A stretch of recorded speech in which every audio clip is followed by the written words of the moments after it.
people, selamat datang di episode terbaru dari podcast Cerita PKA yang dipersembahkan oleh Himpunan Pengelolaan Konvensi dan Acara.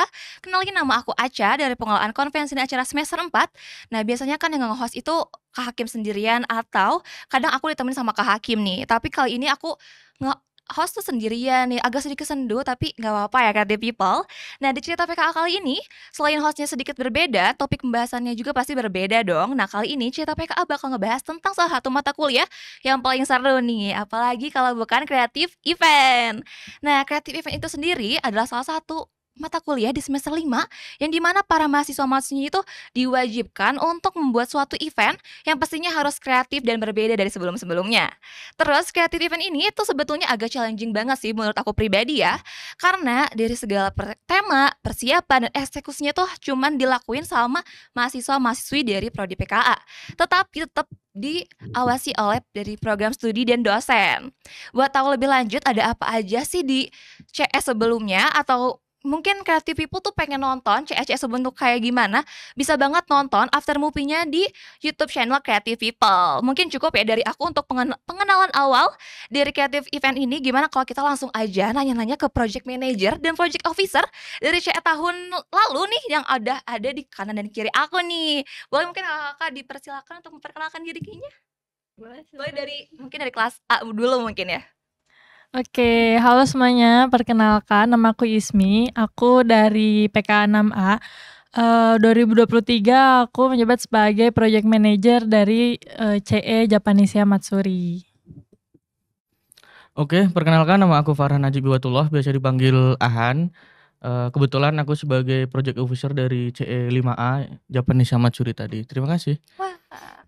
Oke, terima kasih. Salam kenal Creative People. Nama aku Cut Atirah. Aku di sini menjabat sebagai Project Manager dari Creative Event tahun 2023 PKA 5B, itu Hanenran, bersama dengan teman aku. Halo Creative People, perkenalkan aku Tiara Putri atau biasanya dipanggil TP. Aku menjabat sebagai Project Officer dari Creative Event dari kelas B, yaitu Hanenran. Wah, salam kenal ya buat kakak di kanan kiri aku. Tadi kalau aku sempat dengar-dengar nih dari perkenalan tadi berarti CE tahun kemarin tuh ada 2 event yang berbeda ya. Kalau gitu berarti Creative People semakin penasaran dong sama apa yang ada di CE tahun ini. Kalau gitu gimana kalau kita langsung aja masuk ke pembahasan dari angkatan CE di 2021.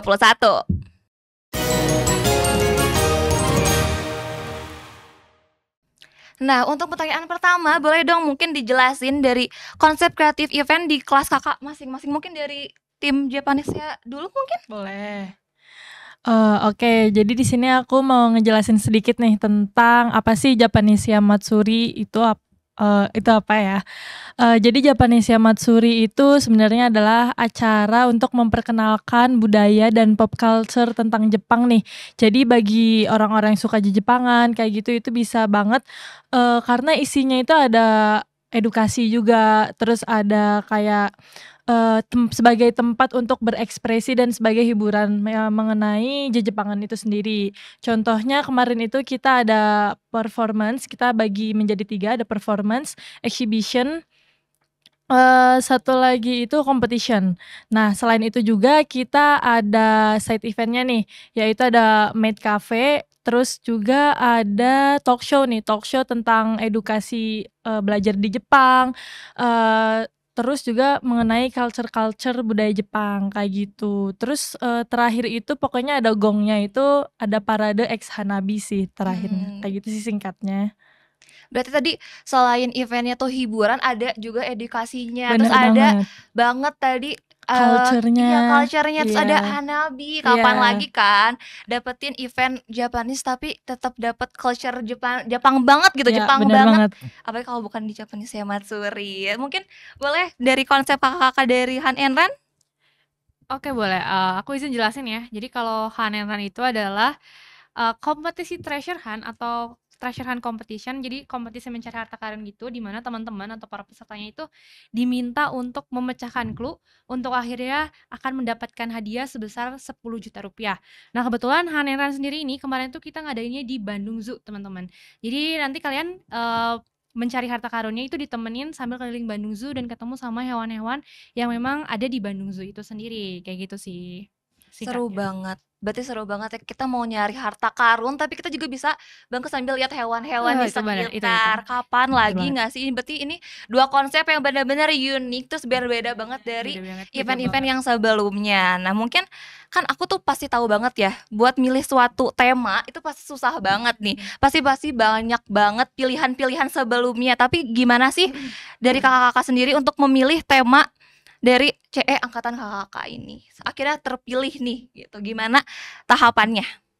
Oke, kalau tahapannya sebenarnya kita mengikuti prosedur yang baru ya, karena CE tahun 2023 itu kan dibagi menjadi 2 kelas. Nah, di mana di kelas masing-masing kelas itu dibagi lagi menjadi 8 kelompok, yang mana mereka mengajukan 2 sampai 3 lah, yang mana nanti dikurasi jadi satu kelompok itu mengajukan satu ide.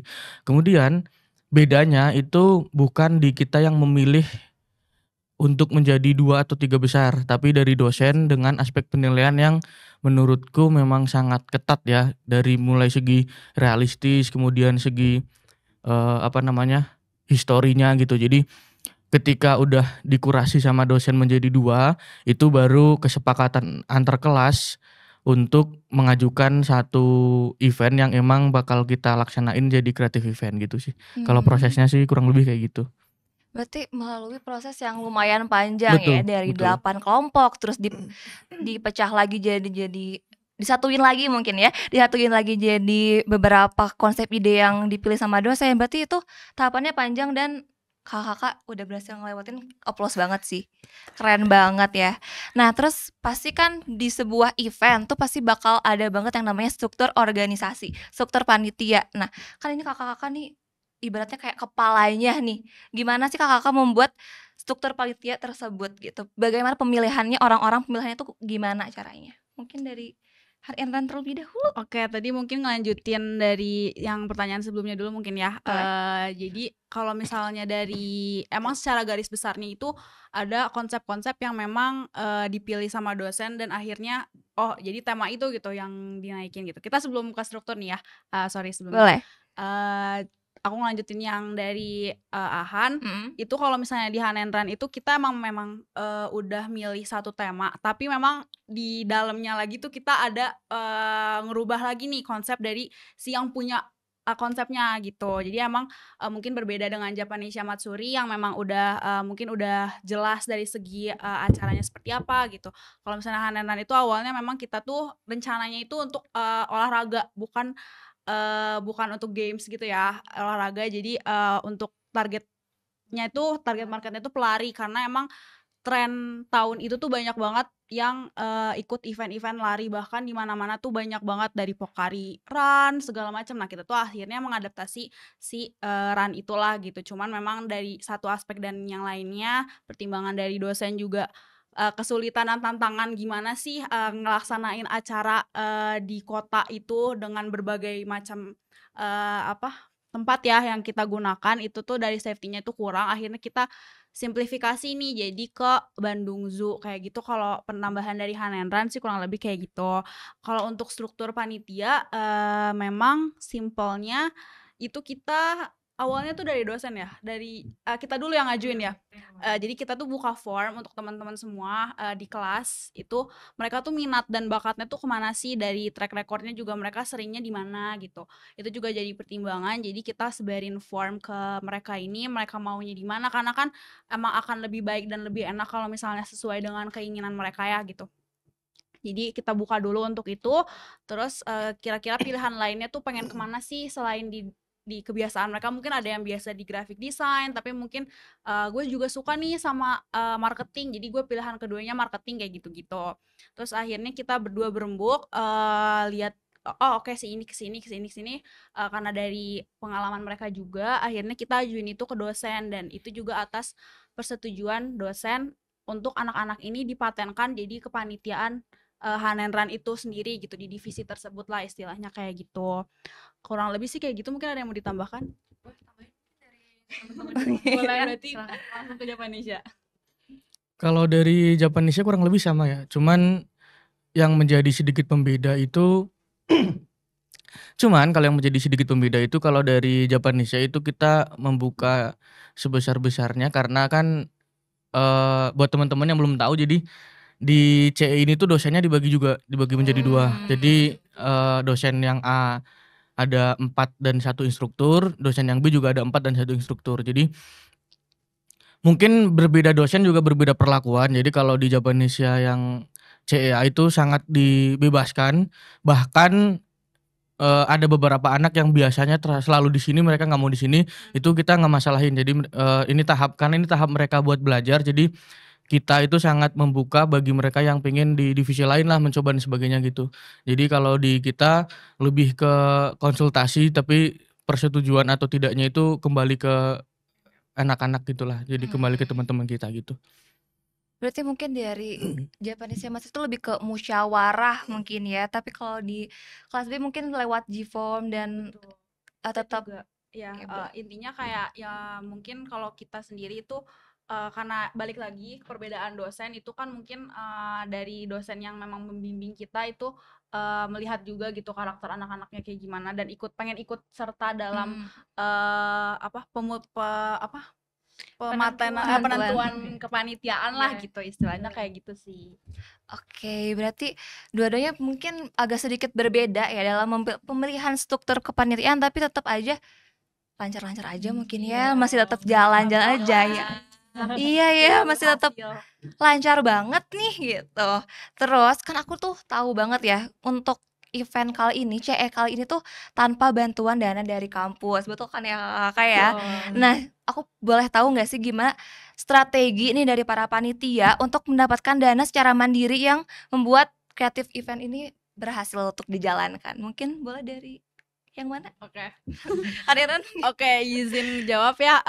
Jujur waktu pas kita tahu event kita nggak didanain tuh kaget banget karena emang kita kan selalu maksudnya dengan kebiasaan kita tuh kan konsultasi ke kakak tingkat yang sebelumnya karena kan kreatif event ini selalu ada setiap tahun jadi kita selalu konsultasi lah gitu gimananya terus tiba-tiba dikasih 0 rupiah dana ya udah akhirnya itu bener-bener kita udah nggak bisa berpatok sama tahun lalu karena kan tahun lalu di tahun sebelumnya itu di kakak kita di Inhale itu kan dikasih berapa sekian rupiah gitu. Nah, sedangkan kita harus mikirin strategi dari nol nih gimana sih cara nyari uangnya dan akhirnya memang itu cukup mengejutkan dan mungkin kita langsung cepet sih karena emang harus mau nggak mau ya karena kan persiapannya juga singkat ya cuman berapa bulan 2 apa 3 bulan ya dan itu sponsorship juga kita akhirnya kejar segala macam dengan pembuatannya yang harus super cepet ya dengan kita yang emang konsep aja masih dikeruk gitu masih harus nyari-nyari ini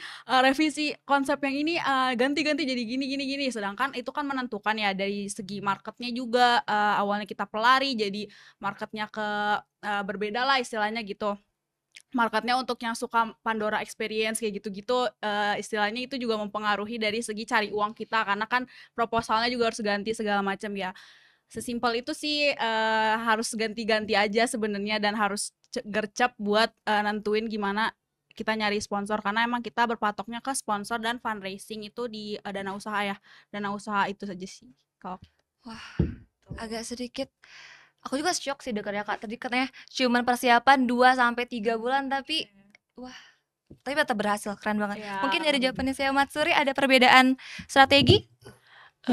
Sebenarnya dari strategi mungkin pasti beda ya karena dari temanya aja kita beda jauh banget. Yang pertama kita itu emang banyak performance-nya otomatis dana kita lebih besar gitu dibandingkan yang kelas B. Jadi sebenarnya pokoknya utamanya itu kita cari sponsor sih yang utamanya cari sponsor. Kita dapat berapa ya? 18. Nah, iya. Ya, sekitar segitulah. Lebih Jadi sponsor itu kan bentuknya nggak hanya fresh money ya, jadi bisa barang, terus juga jasa kayak gitu. Nah kita kumpulin lah untuk sponsor-sponsor itu. Kemudian juga kita ada dana usaha nih, kita juga sempat ngadain event bareng anak kelas B juga, Movie Night kayak gitu. Nah kebetulan ini ada satu rahasia kita sih, karena Aku nggak tahu. jadi sebenarnya sistem keuangan kita ini sebenarnya dikontrol sama salah satu dosen pembimbing kita. Kebetulan kita dapat dosen pembimbing di manajemen keuangan itu Bu Indri. Wah. Nah, beliau itu sangat ngontrol banget nih perkembangan keuangan kita itu kayak gimana. Beliau wanti-wanti banget jangan sampai kalau kita tuh mengalami kerugian kayak gitu. Nah, jadi beliau tuh ngasih cara dan ngasih saran gitu, kayak ngasih ilmu barulah ke kita tentang gimana sistemnya untuk ngatur keuangan, gimana sih cara ngebuat cash flow-nya sehingga keuangan kita stabil, terus gimana caranya agar BEP, gimana caranya kita profit kayak gitu. Terus kemarin juga sempet ngobrol dengan anak program juga, gimana caranya agar meningkatkan penjualan di salah satu kompetisi, salah satu programnya Japanesia yaitu kompetisi kayak gitu kan. Itu juga sebenarnya ada penghasilan dari profit kita juga. Kemudian dari penjualan exhibition itu kayak gimana caranya untuk kita mendapatkan profit kayak gitu kan, timbal baliknya apa. Kemarin kebetulan kita dapat sponsor juga, itu bisa dimanfaatin sebagai apa sih, bisa kita perjualbelikan atau enggak. Contohnya kayak ada bundling makanan kayak gitu. Sebenarnya dari hal-hal kayak gitu sih, karena kita dapat satu pelajaran nih, karena kita anak event gitu ya, kita cari uangnya tuh jangan hanya jual-jual kayak gitu aja, kita harus kreatif gitu loh. Gimana caranya anak event cara dapat uangnya ya dari